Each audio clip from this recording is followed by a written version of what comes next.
আমাদের ভারতবর্ষে ট্যালেন্টেড ব্যাটসম্যানদের যে অভাব নেই সেটা আরো একবার প্রমাণ হলো আজ। সারফারাজ খান দুর্দান্ত ব্যাটিং, নিজের কেরিয়ারের প্রথম ম্যাচেই দুর্দান্ত ইনিংস একটি খেললো সারফারাজ খান। যদিও তার ইনিংসটা আরো একটু বড় হতে পারতো, তবে এখানে তার ভাগ্য খারাপ থাকায় সে রান আউট হয়ে যায়। যেখানে বন্ধুরা আজ থেকে শুরু হলো ভারত এবং ইংল্যান্ডের মধ্যে ৩ নম্বর টেস্ট ম্যাচ এবং আজ ভারতীয় টিম রোহিত শর্মা, ভারতের ক্যাপ্টেন রোহিত শর্মা টসে জিতে প্রথমে ব্যাটিং করার সিদ্ধান্ত নেয়। যদিও বন্ধুরা ভারতের শুরুটা খুব একটা ভালো হয় না, ভারতের ব্যাক টু ব্যাক প্রথমের দিকে ব্যাক টু ব্যাক উইকেট পড়তে থাকে।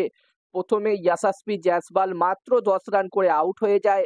তারপরে শুভমান গিল আরও একবার ফ্লপ হয়, আজও সে খাতা খুলতে পারেনি।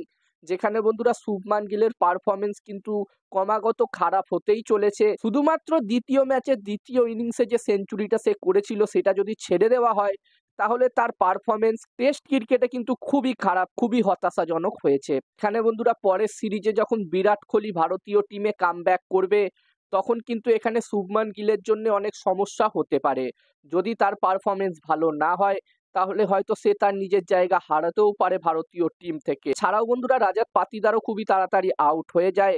একটা সময় ভারতীয় টিমের স্কোর ছিল ৩৩ রানে ৩ উইকেট, তবে সেখান থেকে রোহিত শর্মা এবং রবীন্দ্র জাদেজার মধ্যে দুর্দান্ত পার্টনারশিপ হয়। আজ রবীন্দ্র জাদেজা ৫ নম্বর পজিশনে ব্যাটিং করতে এসেছিল, যেখানে এই ৫ নম্বর উইকেটে রোহিত শর্মা এবং রবীন্দ্র জাদেজার মধ্যে ২০৪ রানের একটি দারুণ পার্টনারশিপ হয় এবং তার ফলেই এই ম্যাচটিতে ভারতীয় টিম ঘুরে দাঁড়াতে পারে। যেখানে রোহিত শর্মা এই ম্যাচটিতে ১৩১ রানের একটি দুর্দান্ত ইনিংস খেলে।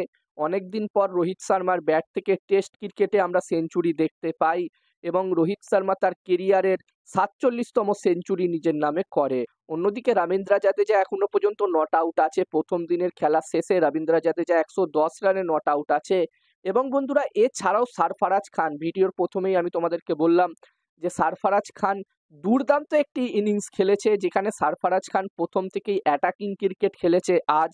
এবং সারফারাজ খান আজ ৬২ রান করে আউট হয়ে গেছে, যদিও সে কপাল খারাপ থাকার কারণে রান আউট হয়েছে। যদি সে রান আউট না হতো হয়তো আমরা তার ব্যাট থেকে একটি সেঞ্চুরি দেখতে পেতাম। তবে বন্ধুরা এটা সে কনফার্ম করে দিয়েছে যে সে এখানে লম্বা রেসের ঘোড়া হতে এসেছে। সে এখানে ভারতীয় দলে নিজের জায়গা একদম পাকাপাকি করতে এসেছে, এটা সে একদম প্রমাণ করে দিয়েছে এই প্রথম ইনিংসেই। এবং বন্ধুরা দিনের শেষে ভারতীয় টিমের স্কোর ৩২৬ রানে ৫ উইকেট, যেখানে আমি তোমাদেরকে আগেই জানালাম রবীন্দ্র জাদেজা ১১০ রানে নট আউট আছে। অন্যদিকে কুলদীপ যাদব নাইট ওয়াচম্যান হিসাবে নেমেছিল এবং ১ রান করে সে নট আউট আছে। এবং বন্ধুরা আগামীকাল দেখার বিষয় থাকবে, এখানে ধূপ জুড়েলও কিন্তু ডেবিউ করেছে। ধূপ জুড়েল এখানে কিরকম ব্যাটিং করে। অন্যদিকে ইংল্যান্ড টিমের বোলিংয়ের কথা বললে তো বন্ধুরা আজকে খেলা দেখে যেটা বোঝা গেল যে প্রথম দিনের পিচ কিন্তু একদমই প্রপার ব্যাটিং পিচ ছিল এবং এখানে শুধুমাত্র মার্কুট ৩টে উইকেট নিতে পেরেছে।